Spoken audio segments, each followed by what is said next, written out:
இப்ப மார்க்கெட்ல கிடைக்கக்கூடிய அந்த அஃபோர்டபுள் ரேஞ்சில் இருக்கக்கூடிய ஃபுல் பிரைடல் செட் இதுதாங்க. இது நான் வாங்கினது வந்து பாத்தீங்கன்னா 1540க்கு வாங்கியிருக்கேன்.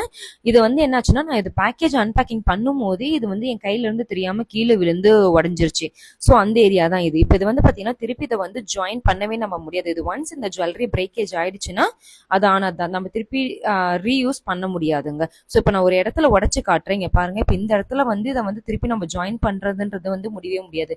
ஃபர்ஸ்ட் ஆஃப் ஆல் பாத்தீங்கன்னா இது வந்து ஒரு மெட்டல்ல செய்யற ஜுவல்லரியே கிடையாதுங்க.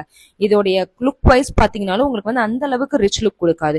இது அதோடைய ஃபாலோ வெர்ஷன் தான். ஸோ இதுதான் பாத்தீங்கன்னா இப்ப இந்த மார்க்கெட்ஸ்ல கிடைக்கக்கூடிய வெர்ஷன். இது வந்து நம்ம பிரியாஷால நம்ம அந்த அஃபோர்டபுள் ரேஞ்ச், அதாவது இப்ப நம்ம 700க்கு கொடுக்கக்கூடிய ஜுவல்லரிஸ்.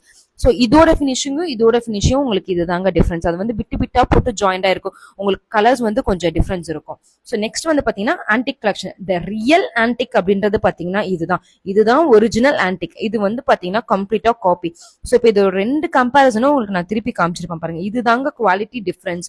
ஸோ இந்த ஜுவல்லரி நீங்க 1500க்கு வாங்க முடியும். இப்போ நான் காமிச்ச ஜுவல்லரி மினிமம் உங்களால ஒரு 18 to 20,000 இல்லாம அந்த ஆரத்தை உங்களால வாங்கவே முடியாதுங்க. இதுதான் குவாலிட்டி டிஃபரன்ஸ். இதனாலதான் பிரைசஸ் வந்து உங்களுக்கு டிஃபர் ஆகுது.